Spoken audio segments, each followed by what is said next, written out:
Good evening, everyone. Before beginning, I want to address circumstances arising this past weekend that cost PEN America our valued trustee, Masha Gessen. As part of our annual World Voices Festival, we had scheduled a panel to bring Ukrainian writers serving in the military to New York, and another separate one including exiled Russian writers now living here. So the Ukrainians had said they could not be in dialogue with the Russians. We then learned that their concerns extended not just to sharing a stage, but to being part of the same festival as a whole. As active duty military, they were worried about serious repercussions. We explored possible solutions to ensure all voices were heard, but could not find an agreed way forward. Participants in the exile panel then said they preferred not to proceed under the circumstances. We made mistakes, and we regret them. There are times in an organization's life that reinforce its vital purpose. As a free speech organization, we must go to the utmost lengths to avoid sidelining speech or being seen to do so. We should have found a better approach.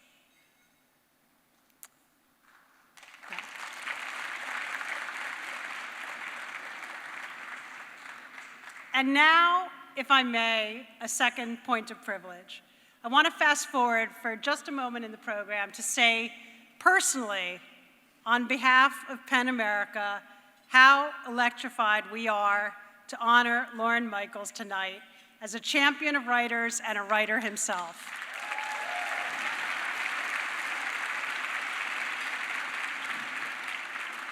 Lorne and the legions he has mentored have kept us laughing at ourselves through tears and traumas, no matter what, for nearly 5 decades. That is literary service.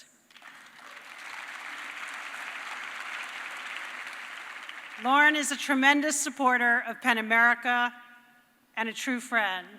Thank you, Lorne. We can't wait to celebrate you later in the program.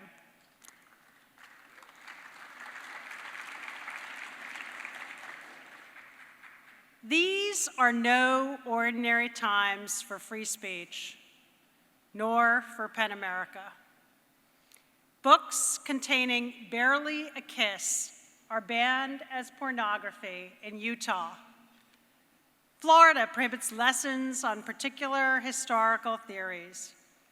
Just yesterday, they expanded "Don't Say Gay" to "Don't Say They," regulating pronouns.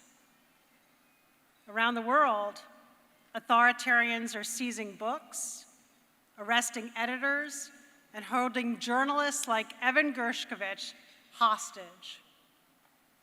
Dictators are reaching into free societies. Right here in New York, the Iranian government plotted to kidnap Masih Alinejad from her house in Brooklyn. Salman Rushdie was stabbed on stage at Chautauqua. Autocrats are terrorizing writers and activists whose only weapon is words. Yet, as the enemies of free speech scheme, many of its one-time defenders have become doubters. To some on the left, free speech can seem like a smokescreen for hatred. They ask if speech is worth the harm that would be caused if somebody takes offense. Is the juice worth the squeeze? Whole subject areas, affirmative action, biological femininity, public safety, are taken off the table.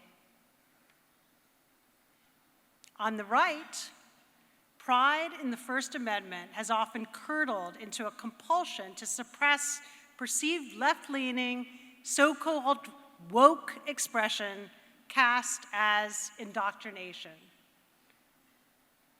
During the Vietnam War, a US commander talked about the need to destroy a village in order to save it. Today, some on the right have set out to destroy free speech in order to save it. For the rest of us, I think most of us, neither side sits well. There's a temptation to tune it out, hope the fever passes. I've held out that hope myself. But the assault on free speech is not going away, and that means we can't look away. Back in 2016, PEN America first reported on college students shouting down campus speakers. Now, while those kids have grown up, many have not outgrown their misgivings over free speech. They're working in and reshaping newsrooms, publishing houses, corporations, and nonprofits.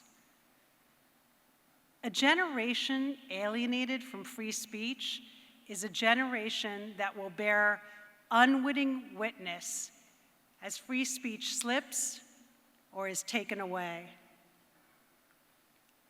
But at PEN America, we don't dismiss young people who seek to silence noxious speech as snowflakes.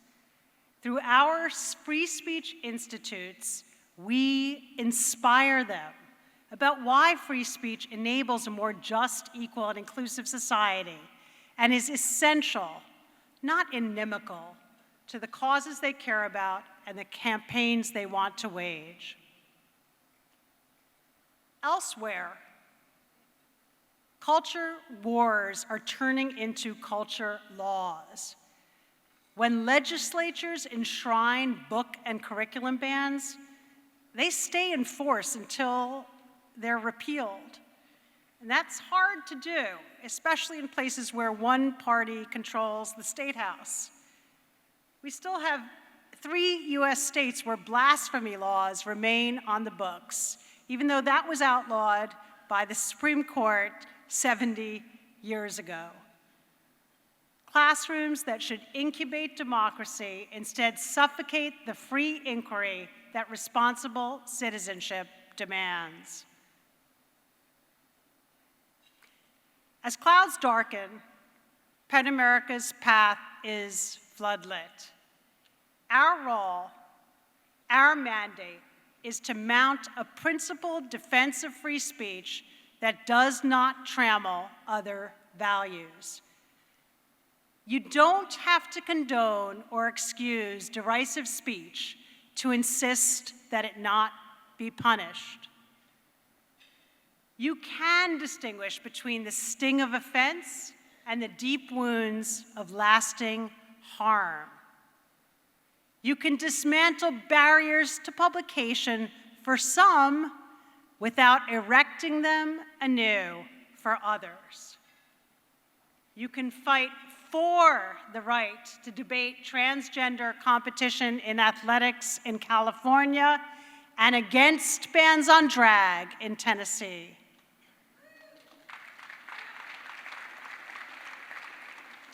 You can teach kids to read conscientiously without bowdlerizing Charlie and the Chocolate Factory. Bottom line, you can hear out someone else's truth without forfeiting your own.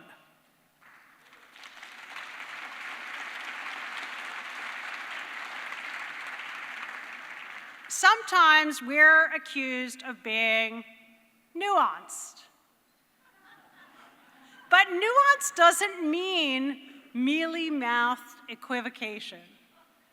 The route to moral clarity must navigate complexity and contradiction. We do our research. We consider all sides. Through an honest effort to reckon with ambiguities, we arrive at some unmistakable truths. It took only a single teacher near Pensacola to challenge over 100 books, getting them pulled from shelves and denying thousands of students works by Toni Morrison, Jody Blume, and more. That's why yesterday, PEN America and partners filed the first ever authors lawsuit challenging the banning of books under the First and 14th Amendments to the Constitution.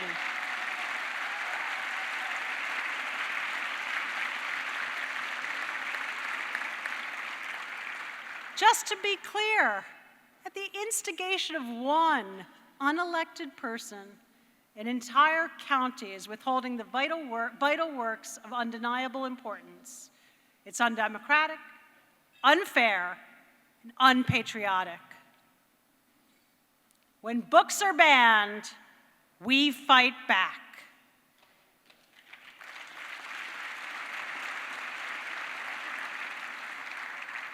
When the new College of Florida came under hostile siege, professors and students turned to PEN America.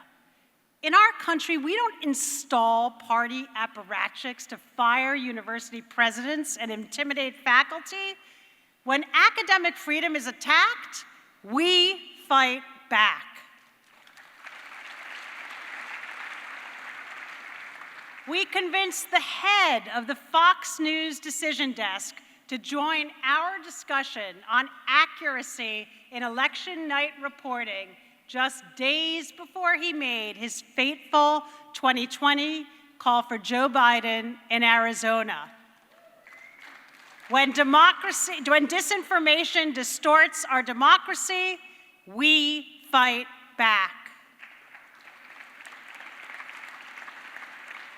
We're called to testify before Congress on free speech, the sole voice arguing against legislated curriculum gag orders sweeping across states. When lawmakers forsake their oath to the First Amendment, PEN America fights back.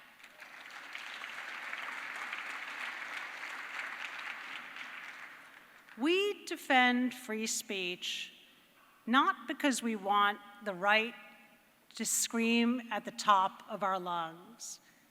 We defend free speech because our society and democracy depend upon our ability to reason with others, persuade and be persuaded, advance consensus, and occasionally spark epiphany.